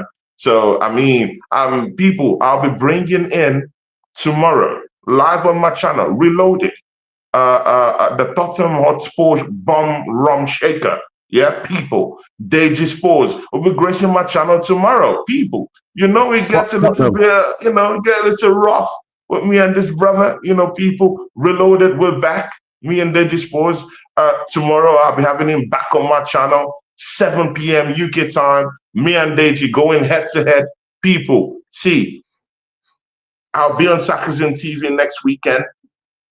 I'll be with my brother at Northside LDN on Friday, but I'll do a couple of shows with him, probably maybe within the week. On Tuesday, I'll be doing a show with Oregon to the channel. Feedback again from the mic. I don't know what's going on. Yeah. I'll be back with Oregon Gunner on Tuesday for a show. I would be with my brother tomorrow, Waffle Don TV tomorrow. Sorry, on Monday. So with him, I'll be on Angry Gunners with him on Monday. Within the week, I'll be with BBK Sports. That's another of my brother. And probably I would also be with Ola of the Fat Week Show. I'll be with Ola of the Fat Week Show also next week on Thursday. So lots of shows, popping up here and there. And of course, Don T, probably I would invite him and see his availability if it's okay to do a show next week too. So people, yeah. And of course, I'll be back here on Saturday. See, people, from now to the end of the season, yeah, people, it shows galore on Saturday TV. You know what you get when you come to the Arsenal and Manchester United, people. No, see, you know what? Yeah, we had a peaceful show today because some clowns who used to come to the charts. I'm talking of some Yardman and, all these clowns, yeah, they didn't come to the show today. So it went well. Next week, it could be something different. Me and these clowns could go head to head. You never know. People, this is unscripted. You never know what's going to happen on the next episode. Me, Don C, TJ might be back next week. See, people, don't miss next week's show, man. It could be fireworks, people. With me, Don C, Flawless, TJ, you never know what's going to happen, people.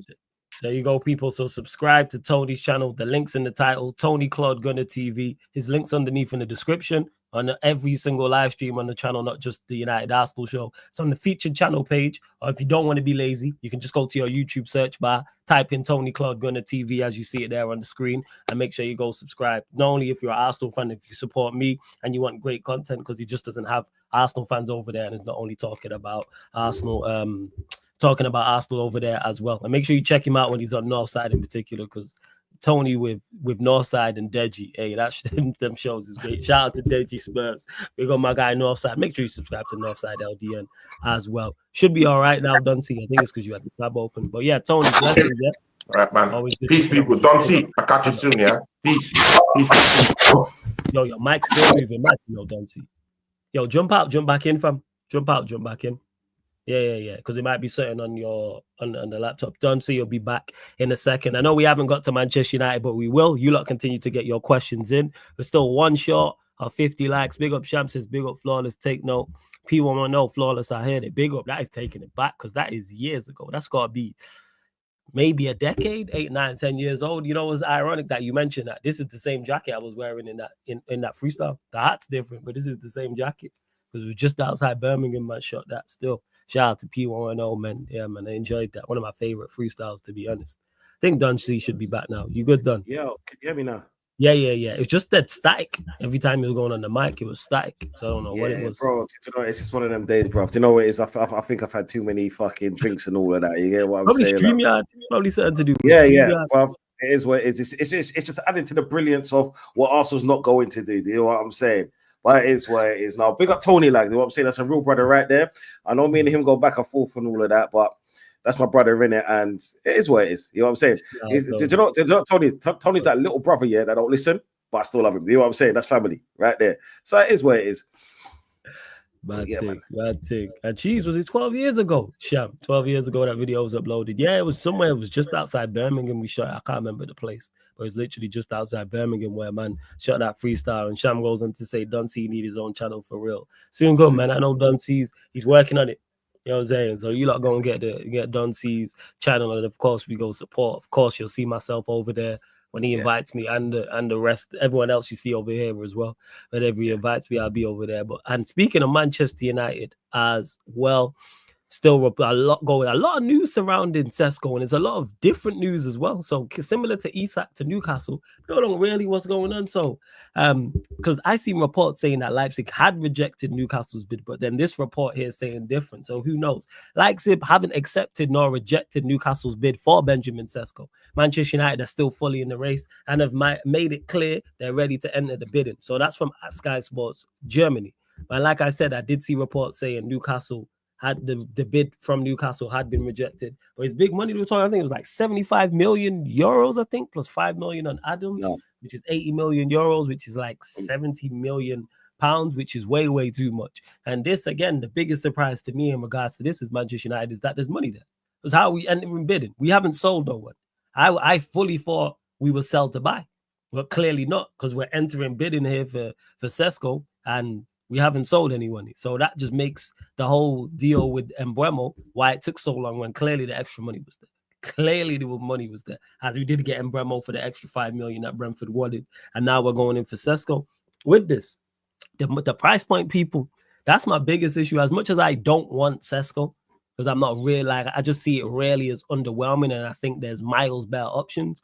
If he was 40 million, I'd be like, okay, that makes sense. If he was 30 million, I'd hear it. But they're talking 60, 70 million, like similar price to when Mbeumo and Cunha.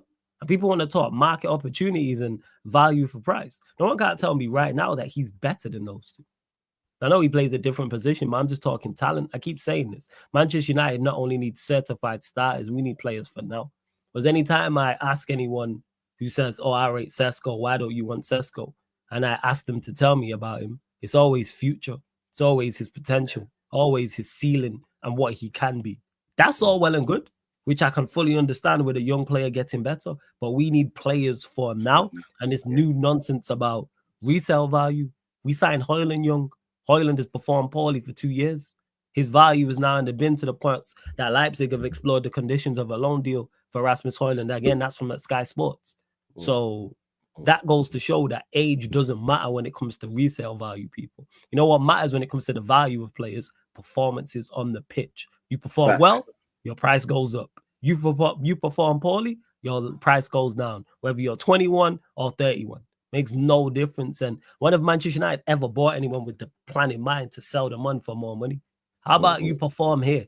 If you perform here, we don't have to worry about selling you and what we're going to get for you in the future. If you're signed here and you're here for 4 years, for example, and you perform well over those 4 years, even if we sell you less than what we bought you for, if you performed well over that 4 years, well done. It was a successful transfer. I never heard so much nonsense in my life. Because when you look at Manchester United's better players, the players that we bought, we've rarely sold them for a profit. But no one talks about, oh, we've let them go for free because they've gone into the last stages of their career. Ronaldo's probably the only exception. He was a player we bought, I think it was like 30 million at the time. And obviously he ended up going to Real Madrid for a record fee, but that's it. There's a whole heap of just absolute nonsense. So, yeah, with Sesko, I just see it as extremely underwhelming. And the prices they're talking, or 70 million. It's like, oh, we just bought Mbeumo for that. So you telling me that Sesko's on the level of Mbeumo?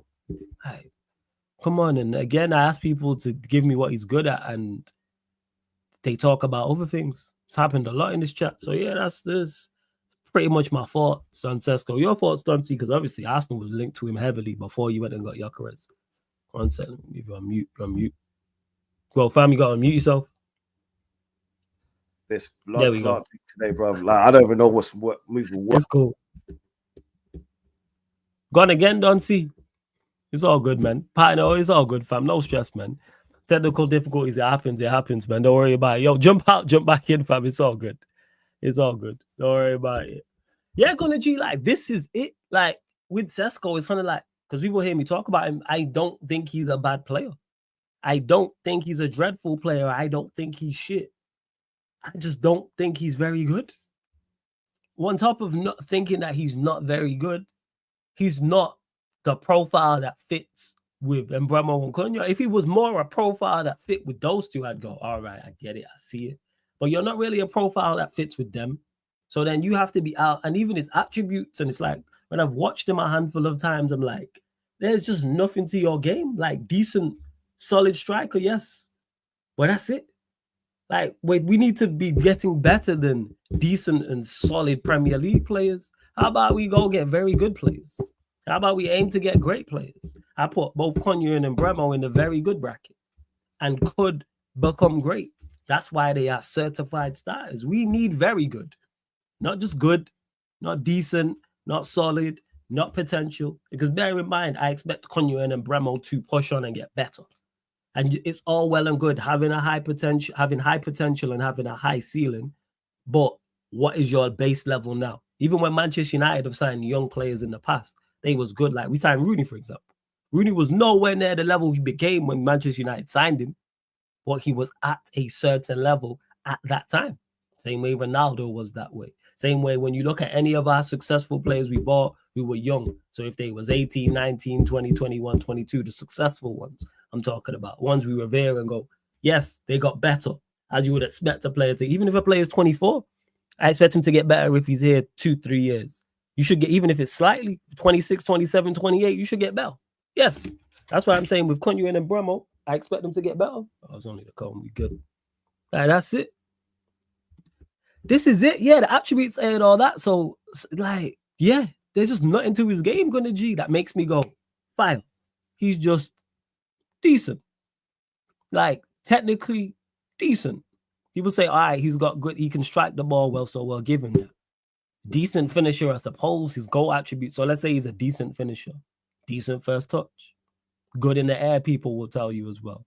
All right, so technically overall, he's decent. And then physical attributes. He's got a good jump. He's got a good leap. Cool. Not great acceleration, not great top speed. It's not like his agility or balance is ridiculous as well. Hold up and link up play, adding into that, that's more technical. That's decent. Making runs in behind, running channels, anticipation. Decent. Yeah, footballing IQ, decent again. He just seems 5, 6 out of 10 across the board. And then he's got the odd thing like jumping that might be like an 8 or a 9. You know what I'm saying? His ability to strike the ball. But you don't even get a lot of goals in Germany. And I'm not one of them. I never crash on leagues, but that's a league that if you're not scoring goals in as an attacker, I'm looking at you for it. You're supposed to be as good as people are saying you are. Why are you not racking up more goals in that league? Why are you only getting 13 league goals? Like, you should be getting more. Like Havertz, Werner, for example, all got more than that. So that's how I look at it with it. What are you saying about Sesko, Dante? Because you know we're linked to him heavy. Do you remember when I said I didn't want Sesko in the team because I broke it down to be like he's like the 6th or 7th top goal scorer in the league, yeah? Like you said, he scored 13 goals. Like, honestly, I do not want him to go to Newcastle. My dream move for him is to Man United, yeah? And it's not even me trying to take a dig at you, man. You know what I'm saying? The reason why I want him to go to United is because if he goes to fucking Newcastle, yeah, Newcastle's gonna get Isaac, yeah? We want a league here where we could compete, at least compete, yeah? Like last season, we was out of the fucking league at the beginning of December.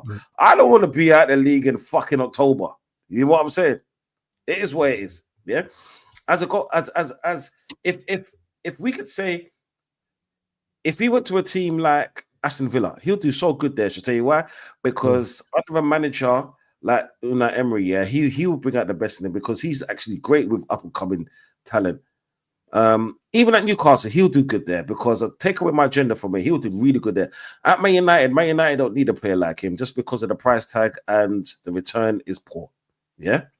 If the price tag was a lot cheaper, where you could say 30 million for him, then yeah, cool. Because you know what? Yeah, that's another up and comer. They can get a Watkins and so forth. But then let's just say they got a Watkins and him, then that's perfect. But then if they was going to get Sesko, why not go up the road and get fucking Jackson?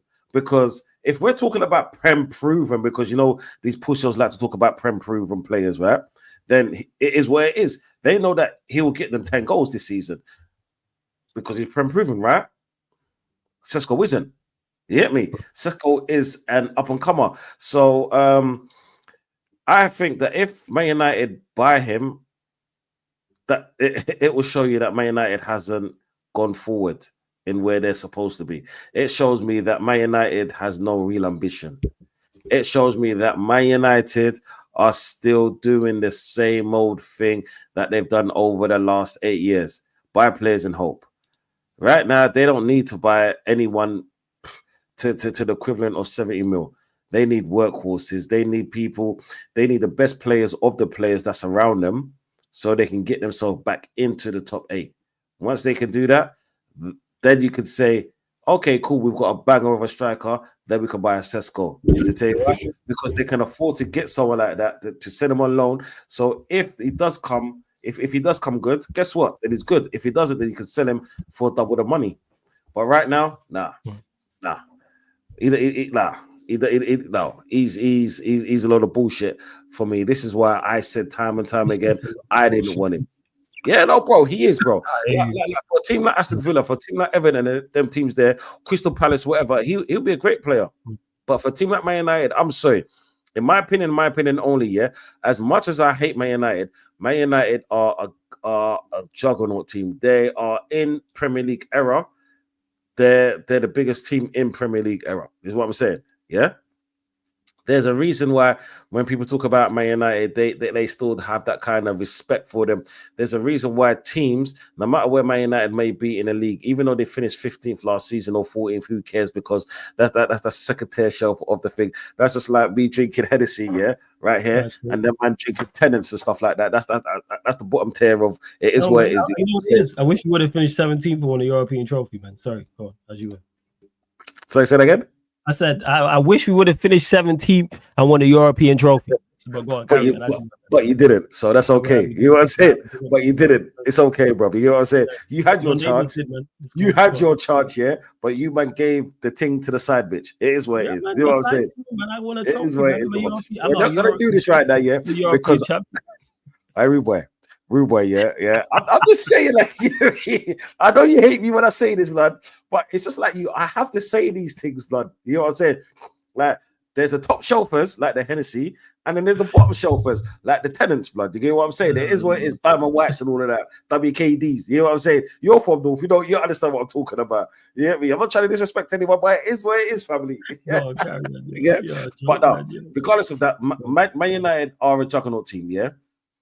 And to get Man United back to where they're supposed to be in their eyes, in the Mannix eyes, or sorry, Mannix, in the London people's eyes, because we all know that more Man United supporters live in London. It is where it is. Yeah, London's a bigger place, man. You know yeah. Fuck them as well. We got fans all over, man. We are juggernaut. That's what it is. we got more. Hey, we got more fans in London than most London teams.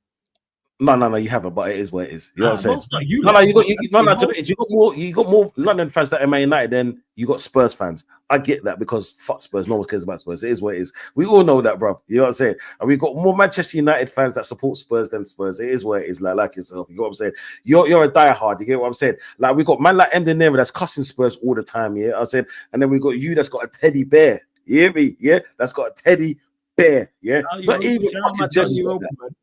Yeah, there's only two fans that I know that's got memorabilia for Tottenham that I actually know. That's yourself, and Jacob. Everyone else are Spurs fans adjacent.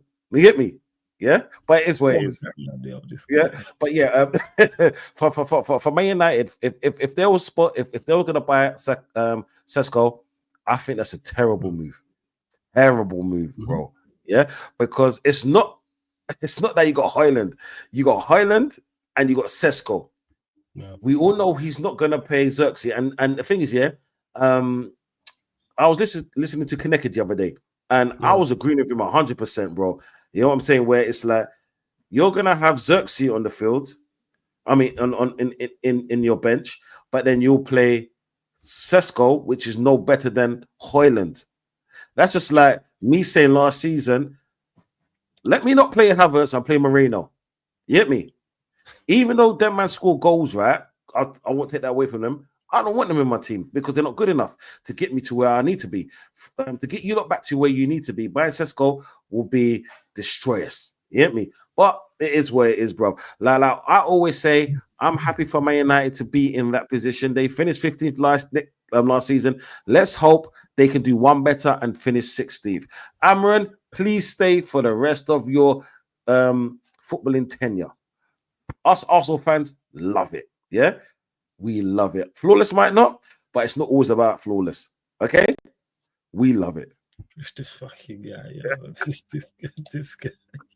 this guy. That is outrageous. That is blasphemous. But I do, you know what's crazy? I do feel the same about Super Duper Mick at your place. Well, Chinlu made a great point here when he said, big up Flawless in the chat. The standard of nines are anywhere near the level we've seen in the times past due to the limited number of players in those positions. Club will demand high fees for them. And I agree with you. If I am Leipzig, I'm demanding a big fee for Sesko, because you got United who have money, you are interested. You have Newcastle who are interested. Obviously, Arsenal were interested as well. But I'm looking at it from the buying club's perspective in regards to, do I think he's worth it? I'm all for paying a high fee, or what people quote unquote call a premium, if I believe the player is worth it. So with Mbeumo, the reason why I was saying give them the extra 5 million, even though it was originally like 65 million, I was like, do I think Mbeumo's worth it? Yes. Do I think Cunha's worth that money? Yes. I'm all about paying for what if I thought Sesko was 70 million pounds worth of player, I'd say go get him. I thought Sesko was of that level, but I don't believe he is to us. So that's where my issue lies. It's like, that's why I've spoken about Watkins, and even though Watkins I would prefer to Sesko, I said don't go and spend big money on Watkins. I said initially I was like 45, 50 million max. However, on the flip side, they're interested in Garnacho. So then I would up the price for Watkins. So let's say they wanted 70 million for Watkins. I would pay them that. But then in a separate deal, because of PSR and everything like that, here's Garnacho for 30. So you've essentially bought Ollie Watkins for 40 million plus Alejandro Garnacho, which is great business for us. Same way, that's why I was looking at Mateta, because I think he'd be cheaper than them all. And I think you could go and get him for 40 to 50 million. Do I believe he's worth that? Yes. Would I pay 70 to 80 million for Mattel? No. It's all about value for money.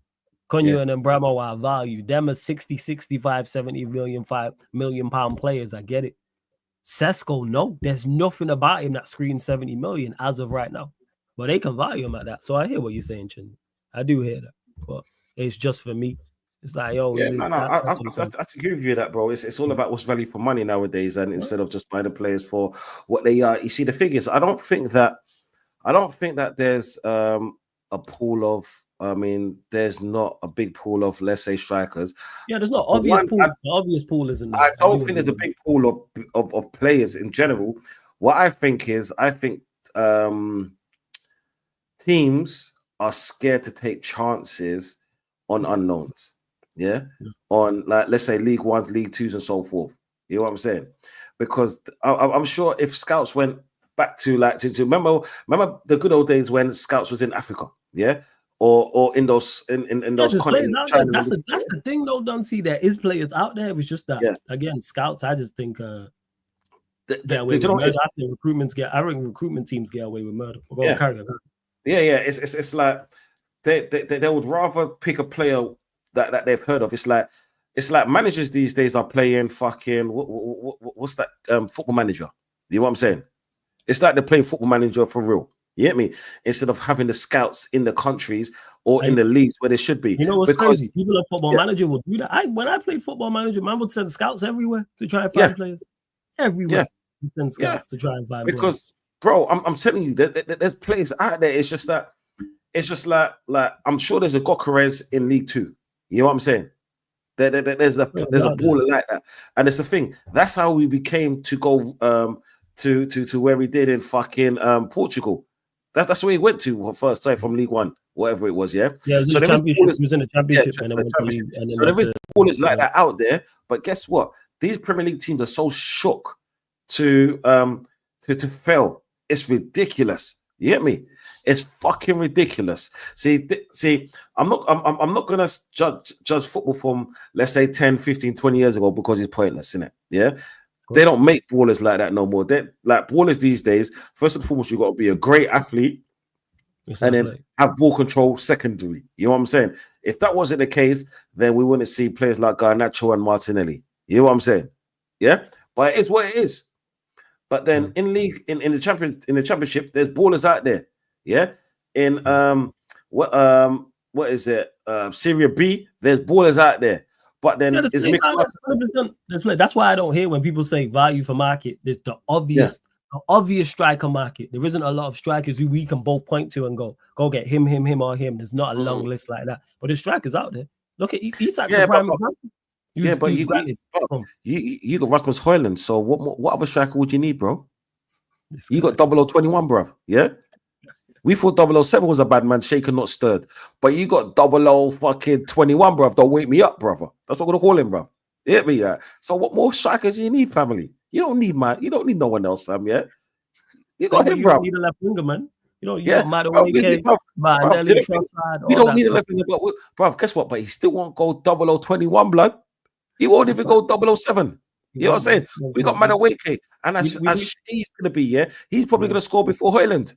Yeah, he probably will. But we leave the 0021 to use in the Premier League. That's what we do, man. You know what I'm saying? Has it been 21 years now? Is it? Is it going down to 21? You see, yeah. I go low, yeah. You just dig my grave for me, but there's no need for that shit. Yeah. You see? No, there's no need for that, you know. This guy, you know. All right, fam, do you know what is there? I've got a bounce out now anyway, family. Cool. I'm going to close out anyway. Anything you want to add to the people? Always good chopping out with you, done, see, man. No, do you know what? Yeah, I just want to say, make sure you like and subscribe, right? It was nice to see Tony coming back for once. You know what I'm saying? Like, he's back now. He was on holiday. He's back now. He was on holiday, so he's back now. So my agenda can go out the window. To all you Arsenal fans, that's pro Arteta, right? To all you silent listeners that are streamers as well, that I know you're listening, yeah, that are backing Arteta, he's got every component that you man wanted. I'm hoping that every single player stays fit, because when we do not win anything again next season, yeah, listen out for me. Just listen out for me, because I'm coming. Yeah. So Dante saying that the stars are definitely not aligning. I hear it. Nah, man, the stars are burnt out, blood. You get what I'm saying? The black hole was swallowed up all of the stars, pores, and all the rest of it, yeah? So don't watch that, yeah? When we don't win nothing next season again, because just remember, the FA Cup and the Carling Cup, cool. That's not good enough to save this dude's job. I'm talking about the Premier League. We can't spend this kind of money and send this kind of team to finish without a major trophy. Don't worry, I'm coming. It's all good. Pause, yeah? But Flawless, you know what I'm saying? You're my guy. Bless up each and every time, yeah. I spend a bit too long and we'll get in trouble, but you know how it is. It's just how we do. Blame me, man. You know what I'm saying? Just blame me. No. Bro, we always blame you. For once, I'm going to take it on the shoulders. Blame me. Oh, so now you don't know. When I'm telling you to blame me, you don't want to blame me. But when it comes to you want to blame me. Tell you why? Because for once, you're not to blame, yeah? When we're talking about Tottenham and all of that bullshit, yeah, and all of the gaslighting and all of that malarkey. That's right, man. Shout out the European champions, soon to be double 2-time Super European champions when they beat PSG in the Super Cup. Just saying, man. Hey, Flawless, go fuck yourself. Coins, man. Blessings. Bless up. Love. Every time, man.